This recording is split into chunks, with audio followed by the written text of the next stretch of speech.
This is Children's Health Checkup, where we answer parents' most common questions about raising healthy and happy kids. I'm Nolan Alexander, and today I'm joined by Kelley Smith, a pediatrician at Children's Health. We'll talk about planning a healthy summer for your kids, exploring aspects from maintaining healthy sleep and nutrition habits to staying active, safe, and mentally well. So, with that, we bring on Dr. Smith. How are you today? I'm good. How are you this morning? I'm doing great. I'm looking forward to summer. My kids are looking forward to summer as well. Thankfully, temperatures are good enough where we can start to get outside. And when they run around, they seem to sleep well. So I'm interested in what you have to say today, Dr. Smith.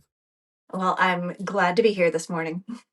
Well, let's start with a big picture. What does a healthy summer look like for kids? Well, first, I think in terms of letting kids learn and explore without permanently destroying themselves or something else. So, we talk a lot about summertime safety, keeping from getting cuts, breaks, abrasions, that sort of thing. Or even since we are in Texas, I talk a lot about water safety, making sure that we keep kiddos healthy around the water. And then certainly, I am the sunscreen police at all times. I'm constantly, even in the middle of winter, talking to my patients about putting on their sunscreen if they're going to be outside for longer than 30 to 45 minutes and remembering to reapply. Well, let's cover the most important thing to begin with. It's just safety tips, right? You talked about water safety, sun protection, and then obviously in Texas, heat is a factor too. So, what are the biggest safety tips that parents should keep in mind during summer activities? So I'm going to start off with water safety because I'm pretty passionate about that. I talk about it year round. The American Academy of Pediatrics recommends that all children over the age of 1 year start in swimming lessons. Now, for the younger ages, we are really talking more about survival, learning to flip face up and float.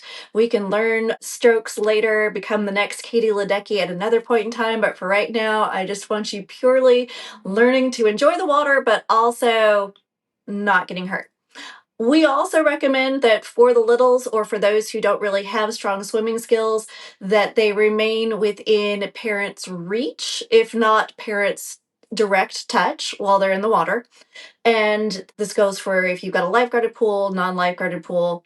Also, good habit to be in the habit of designating one adult as the water watcher. I have some families that will even create like a lanyard or a bracelet they can pass around and be like, okay, you, the adult, this is your 15 minutes. All you're doing is watching the water. You're not touching that phone. You're not getting an adult beverage. When your duty is done, you are handing off to the next adult, and then you can go have your time as you need it.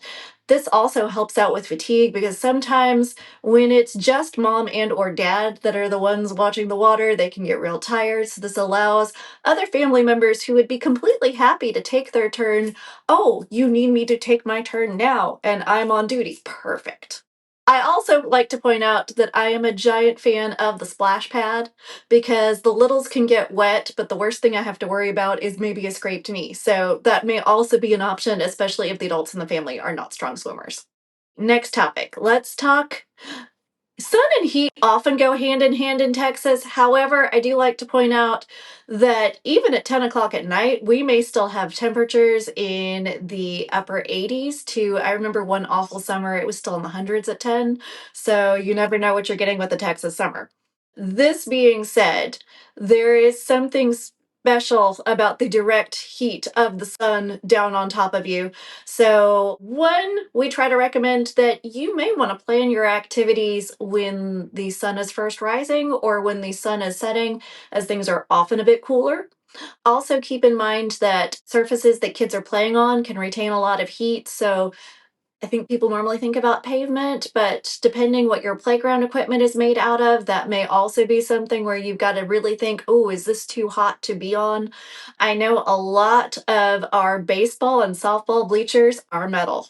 You may want to bring some blankets or towels to sit upon because that at least prevents any kind of burning. And then when kids are old enough and tall enough to be out of their car seats and booster seats, depending on the fabric of your vehicle seat, you may also need to think about covering over the leather seat or something like that, again with a towel, just to make sure that nobody gets burned sliding onto those seats.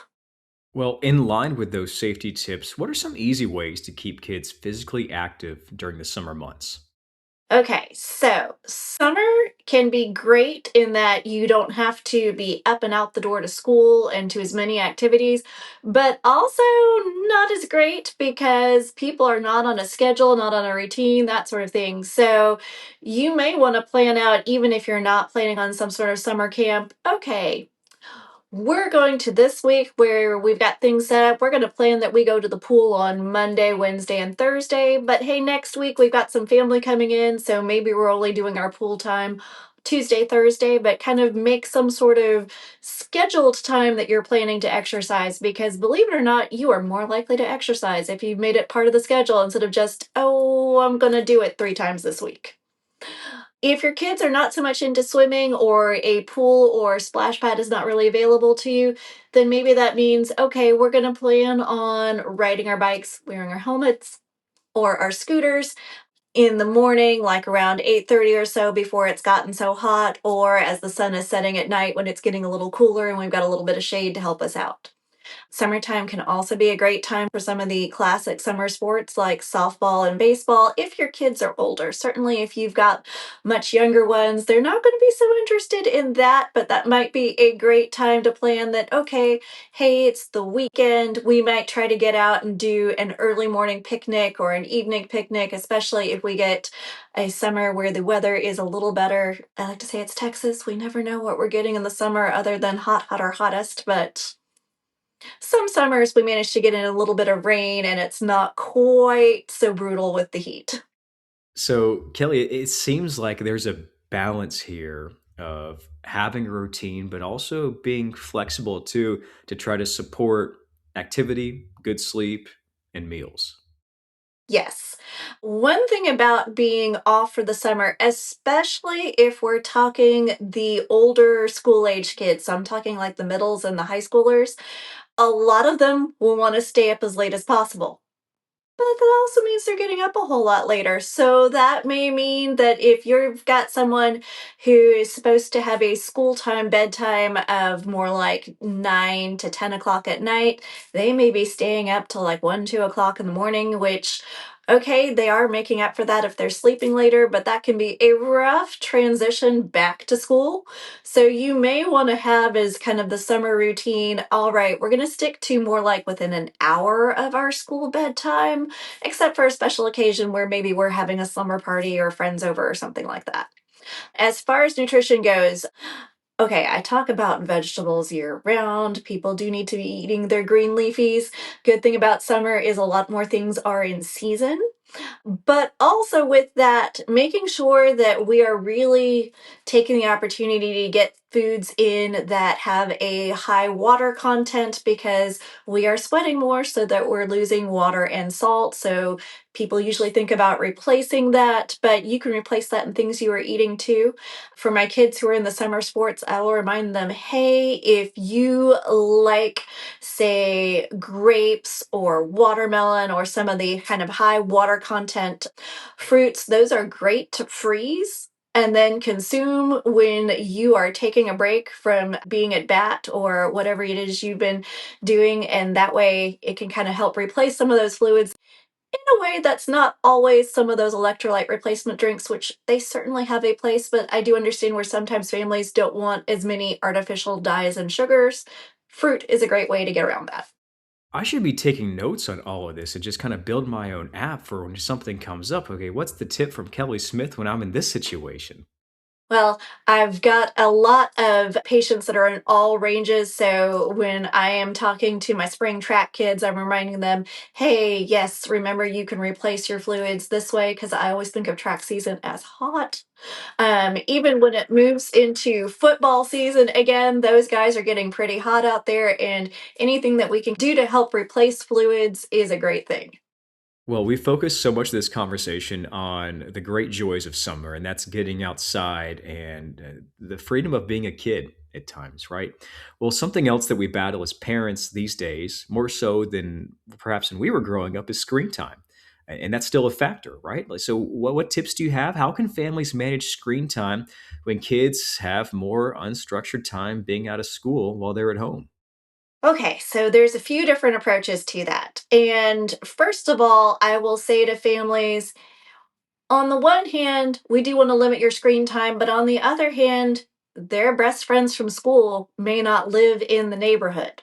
So sometimes some of the gaming apps that allow communication, or sometimes FaceTime, things like that, can help maintain friendships over the summer that may have had a hard time being maintained because you just don't live very close.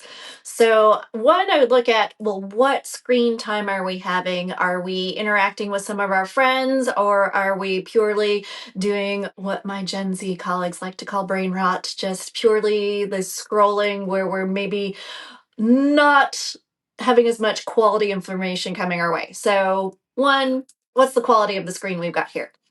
Two, we also want to make sure that at least 3 hours every day, folks are getting some eye break time. We are seeing from our eye doctor friends that there is a rise in nearsightedness, and it's not so great for your distance vision to be up close and personal all the time. So, one, if you've got a kid who's interested in some of those sports that do require distance vision, that can be your excuse. Hey, you want to save your eyesight for your sport? Got to make sure that we are staying off these screens. Other thing, if you've got someone just that is very into the gaming, you can support that, but also say, hey, remember, we need some eye break time for later. Also, I kind of vary up what I recommend screen time limit wise based on what is the weather doing.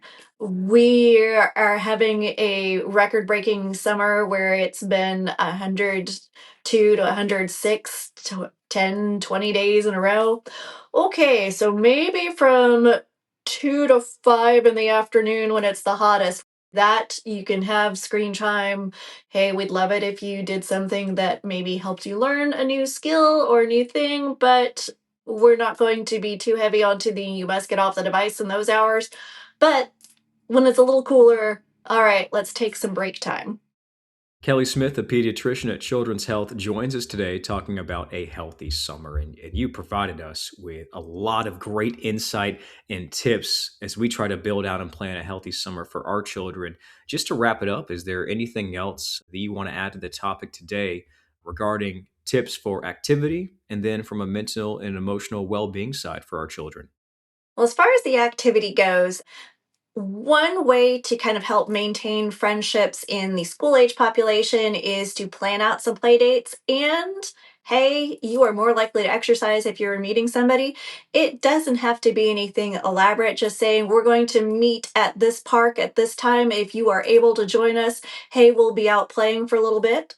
And then, as far as the mental health aspect of it goes, even with the older kids who may not be so interested in going to the park and play, if you can at least say, hey, why don't you and your friends at least plan to walk together and meet up at Starbucks so that you can have some face to face time and be off some of those devices a little bit. But also, that kind of helps lift the mental health over the summer if we've got kind of some planned events to look forward to. And then I'm just going to put in one last plug for please wear your sunscreen. We will certainly keep that in mind. Kelley Smith, thank you so much for joining us today. Thank you for having me. For more summer wellness tips, visit childrens.com/summer safety. Thank you for listening to Children's Health Checkup. If you found this podcast helpful, please rate and review or share the episode, and please follow Children's Health on your social channels.